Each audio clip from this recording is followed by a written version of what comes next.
प्रिय भक्तगण, आज हम आपको एक कथा का श्रवण करा रही हूँ जो सुनने मात्र से आपके जीवन में सुख, संपत्ति और धन की वर्षा होगी। तो चलिए कथा को प्रारंभ करते हैं। भगवान शिव माता पार्वती से कहते हैं, ध्यान के बारे में मानव को ज्ञान देते हैं और बताते हैं कि जीवन के सत्य को जान पाने का एकमात्र रास्ता ध्यान ही है। तो कहीं ना कहीं ध्यान में सच्चाई तो बसती है। फिर भगवान कहते हैं उसे पहचान नहीं पाते या ध्यान की गहराइयों में जा नहीं पाते, लेकिन उसका कारण मानव स्वयं होते हैं।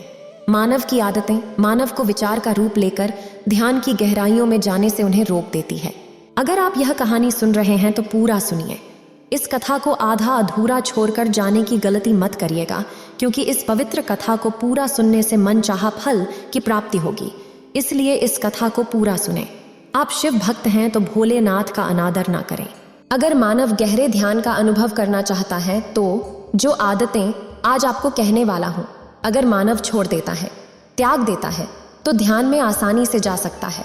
और अगर एक बार मानव ध्यान में उतर जाए तो बस फिर आनंद ही आनंद, मन में शांति ही शांति होती है। फिर माता पार्वती कहती है, आखिर वो कौन सी आदतें हैं जो ध्यान में रुकावट पैदा करती है। फिर भगवान शिव कहते हैं, हे देवी, चलिए इस कहानी के माध्यम से समझते हैं।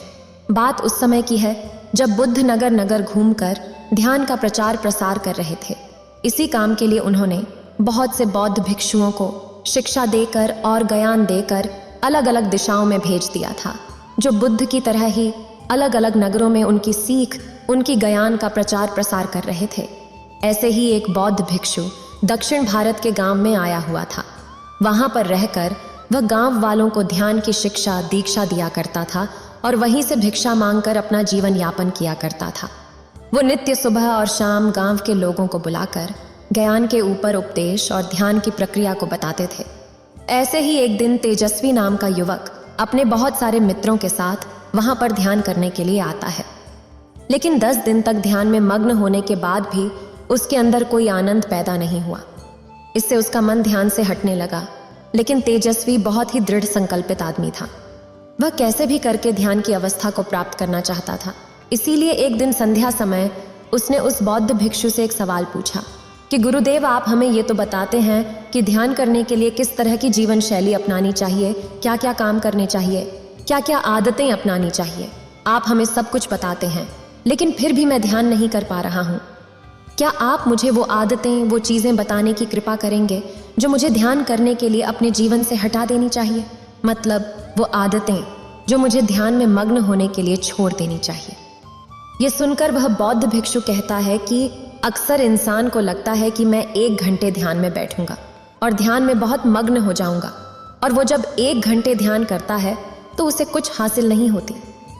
अब समझने की बात यह है कि ध्यान कोई खेल या कोई काम नहीं है जो आपको 1 घंटे ही करना है। ध्यान जीवन जीने की शैली, जीवन जीने का तरीका है। इसीलिए जीवन के हर कार्य में ध्यान का होना बहुत जरूरी है। अक्सर लोग ध्यान की एक दिनचर्या बना लेते हैं। 1 घंटे की ध्यान में कुछ भी हासिल नहीं कर पाएंगे। वो सुबह और शाम रोज ध्यान करते हैं, लेकिन वो ध्यान तभी कारगर होगा जब आप दिन में काम करते वक्त, उठते बैठते, खाते पीते वक्त भी ध्यान के बारे में समझते रहते हैं। और उसी जीवन शैली के कारण आपको 1 घंटे का ध्यान गहरा बनेगा। इसके बाद उस बौद्ध भिक्षु ने कहा कि अगर तुम कुछ आदतें, कुछ निरर्थक बातें अपने जीवन से हटा दो तो ही तुम्हें ध्यान की गहराइयों में उतरने में आसानी होगी। फिर तेजस्वी कहता है, लेकिन वो आदतें हैं क्या?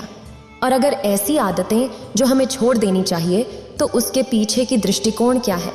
इस बात का जवाब देते हुए बौद्ध भिक्षु ने कहा कि सबसे पहले याद रखो कि हमारी इंद्रियां ही ज्ञान की ग्रहणशील होती है। हम कुछ भी अच्छा या बुरा ज्ञान अपनी इंद्रियों के माध्यम से ग्रहण करते हैं। इंद्रियां मतलब आंख, नाक, कान, जीभ और त्वचा। आंखों से हम देखते हैं, कानों से हम सुनते हैं, और इसी तरह से और सारी इंद्रियों के द्वारा हम ज्ञान ग्रहण करते हैं। तो ये बात यहाँ पर समझने की होती है कि हमारी इंद्रियां क्या ग्रहण कर रही हैं। हमें सचेत होना पड़ेगा, हमें सतर्क होना पड़ेगा कि हमारी आंखें क्या देख रही हैं, हमारी कान क्या सुन रही हैं, और जो हम देखते और सुनते हैं ज्यादातर वही विचार हमारे ध्यान में घूमकर वापस लौट आता है, जिस कारण हम ध्यान में नहीं उतर पाते। अगर हम अपनी 5 इंद्रियों के प्रति सचेत हो जाते हैं, जैसे कि हम अपनी आंखों से क्या देख रहे हैं, हम अपने कानों से क्या सुन रहे हैं, हम अपनी जीभ से कैसा स्वाद ले रहे हैं, हमारी त्वचा पर किसी का स्पर्श हमें कैसा अनुभव देता है और हम अपनी नाक से कैसी सुगंध ले रहे हैं। अगर हम इन सब इंद्रियों के प्रति सचेत हो जाते हैं तो हम निरर्थक ज्ञान को अपनी इंद्रियों की दूर से ही बाहर भेज सकते हैं। लेकिन वो तभी संभव होगा जब हम सचेत रहेंगे। जैसे कि हमें किसी ने गाली दी, हमें पता है कि हमारे कानों ने गाली सुनी, लेकिन हमने वो ली ही नहीं, हमने वो अपने अंदर जाने ही नहीं दी। और वही कान जब ज्ञान का उपदेश सुनते हैं तो वो पूरा ध्यान लगा देते हैं, पूरे सचेत होकर पूरे होश में वो पूरा ज्ञान ग्रहण कर लेते हैं। इसी तरह से और सब इंद्रियां हमें अलग अलग अनुभूति देती हैं। जैसे कि किसी पराई स्त्री का स्पर्श और एक माता का स्पर्श, दोनों के स्पर्श में बहुत अंतर होगा। लेकिन अगर हम सचेत होंगे तो दोनों के स्पर्श को हम अलग अलग तरीके से अनुभव कर पाएंगे और ये देख पाएंगे कि किस स्पर्श के कारण हमारा मन अशांत होता है। और दूसरी आदत, एक नव युवक नया नया ध्यान करने लगता है, उसकी प्रक्रिया में बाधा बनती है।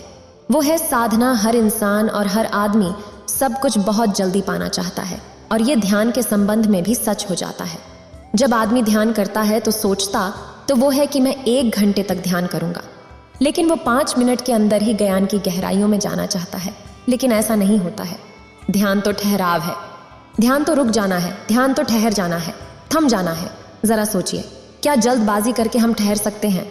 क्या दोनों चीजें एक साथ हो सकती हैं? जल्दबाजी और थम जाना नहीं हो सकता, कभी नहीं हो सकता।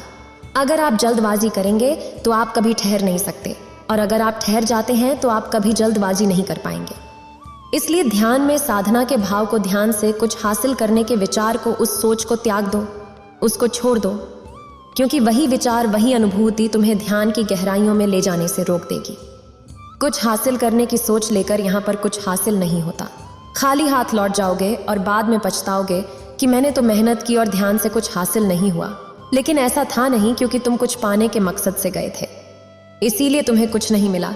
और जिस दिन तुम कुछ पाने के मकसद से नहीं बल्कि कुछ देने के मकसद से ध्यान करोगे तो तुम ध्यान की गहराइयों को छू पाओगे। तो तुम्हें अनुभूति होगी कि ध्यान क्या है और ध्यान का आनंद क्या है। इसीलिए संयम रखें, सब्र रखें। सब्र के फल हमेशा मीठे होते हैं। ये हमने सुना तो है, लेकिन कभी अमल नहीं किया।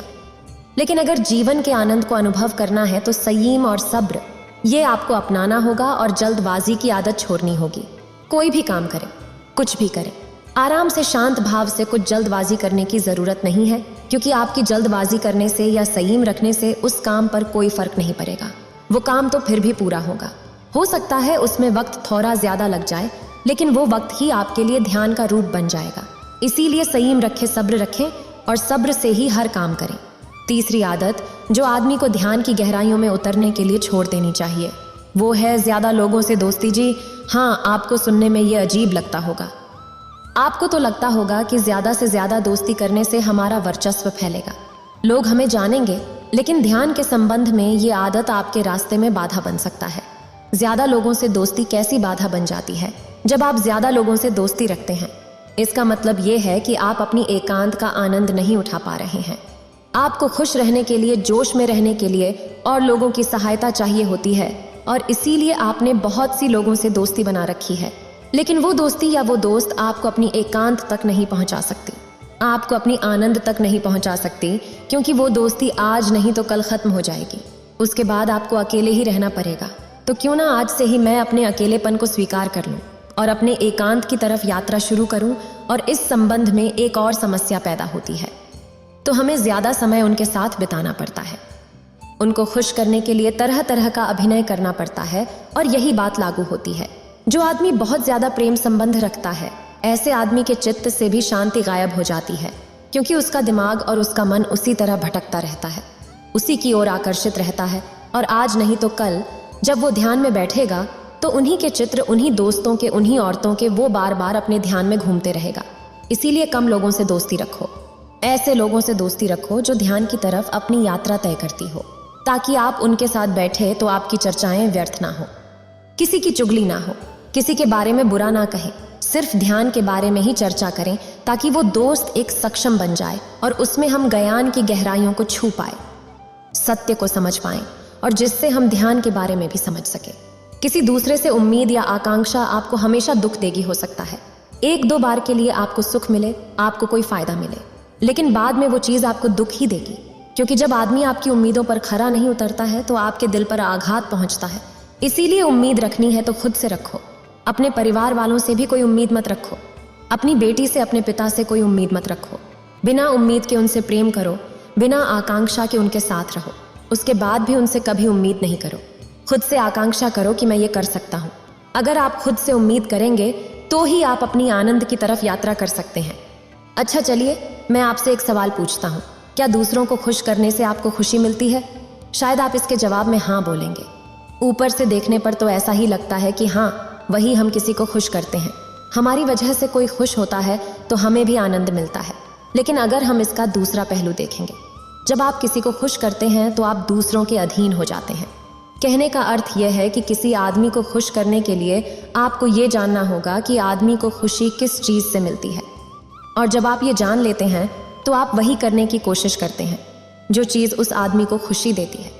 लेकिन बहुत बार ऐसा होता है कि जो चीज़ उस आदमी को खुशी दे रही है उसको करने से मुझे खुशी नहीं मिलती, लेकिन उसे खुश करने के लिए मुझे ये काम करना पड़ता है। इसीलिए अपने जीवन के आदर्शों को दांव पर रखना पड़ता है और कई बार उन आदर्शों का उल्लंघन भी हो जाता है। किसी को खुश करिए, खुश करना अच्छी बात होती है, लेकिन अपने आदर्शों और अपने मूल्यों को दांव पर रखकर नहीं। जैसे कि किसी मित्र ने हमें कोई भोज का निमंत्रण भेजा है, हम वहां पर जाते हैं, लेकिन साथ में वो हमें मदिरा और धूम्रपान भी करने के लिए कहता है, लेकिन हम करना नहीं चाहते। लेकिन उसको खुश करने के लिए हम वो काम भी कर लेते हैं, जिसके बाद हमारा मन अशांत होता है, शांति खो जाती है। अगर आपका मन मदिरा पान करने का नहीं कर रहा है तो कोई मतलब नहीं बनता कि आप दूसरे को खुश करने के लिए वही काम करें जिससे वह खुश होगा। मदिरा पान करूंगा, इससे उसको खुशी मिलेगी, इस बात का क्या संबंध है? इसीलिए अज्ञानता के अंधेरे से बाहर आए और समझे, देखे और विवेक का इस्तेमाल करें, बुद्धि का इस्तेमाल करें। आपको सब कुछ खुद ही स्पष्ट नजर आने लगेगा।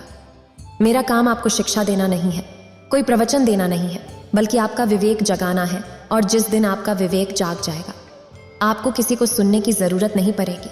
उसके बाद खुद के गुरु स्वयं होंगे और उसके बाद आपको कोई धोखा, कोई फरेब नहीं दे पाएगा।